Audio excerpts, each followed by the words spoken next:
I suppose I should do a Christmas review sometime before, Christmas happens. So I decided to watch Klaus on Netflix, an animated Christmas movie that came out in early November. Because I guess even when it comes to movie releases, we're not allowed to have Thanksgiving first before getting into Christmas stuff.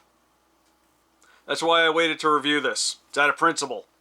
Anyway, Klaus is an animated film that I believe is supposed to take place in Scandinavia, I think Denmark specifically, but I'm not entirely sure. But the film itself actually originates from Spain and was created by Sergio Pablos, who worked on many Disney films in the 90s, as well as being heavily credited with creating the Despicable Me movies. The movie focuses on Jasper, voiced by Jason Schwartzman, who is at an academy to become a postal worker, which seems more like a military academy, honestly.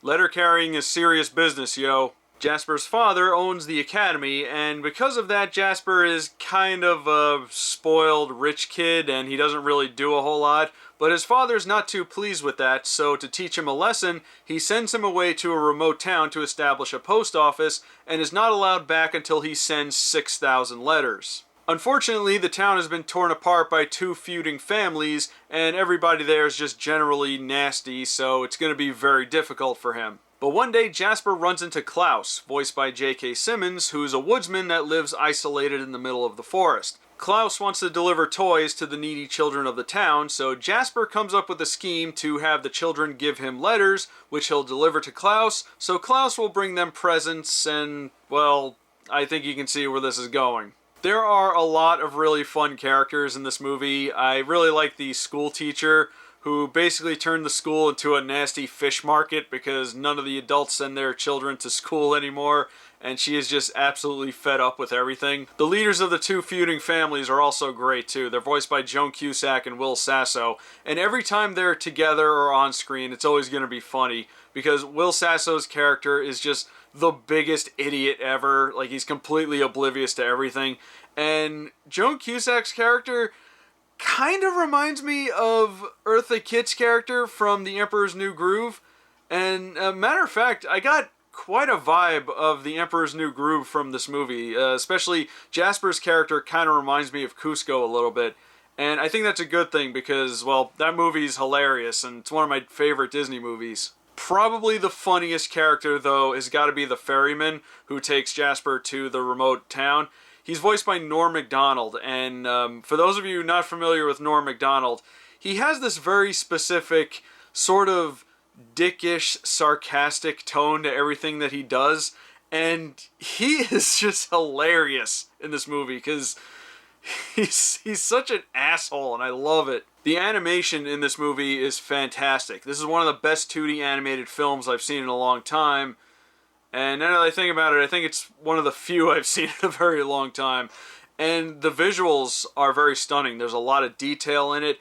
And overall, it has a great feel of a nice, warm, old-fashioned Christmas movie. Overall, though, this felt like an animated movie from the 90s. I already mentioned that Sergio Pablos worked on a lot of Disney movies from the 90s. But I can also compare this to a lot of stuff by DreamWorks or even Warner Brothers. It has the same design look, it has the same feel, it has the same quirkiness and comedic timing, and I thought this was a fun, different take of the story of Santa Claus. And for a Christmas movie to feel fresh yet familiar, nowadays is very difficult, but I think they nailed it pretty good. I do have a few issues with this movie, though. The feud between the two families felt very shallow, and they had no real reason to be fighting, other than apparently it's just their tradition, which apparently goes back to caveman times. And I realize, feuds like this are usually petty and stupid, but a little bit of development with that might have been kind of interesting. I also thought that the finale of this movie concluded a little bit too cleanly. Like, I realize this is supposed to be a wacky Christmas movie, and it's supposed to be funny, and there's a lot of slapstick and stuff like that.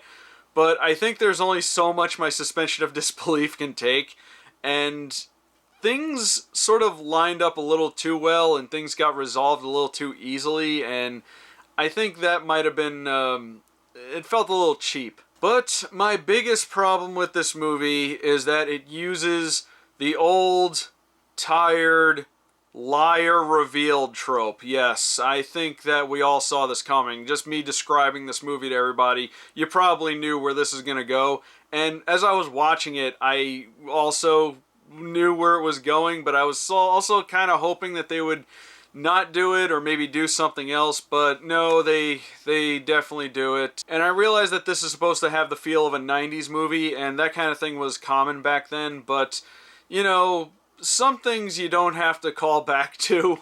We've seen this a million times. It plays out the same every time. You have the character who is selfish, but then tries to do right, but then everyone else finds out that they were selfish at one point, and then apparently that just negates all the good things that they did, and it's just exhausted, and we don't want to see it ever again. Please stop using it. But tired cliches aside, this movie was still really good.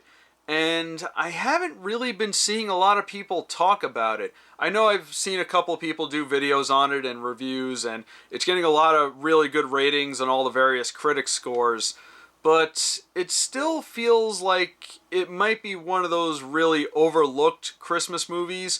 You know, the ones that are really good, but just not quite in the mainstream.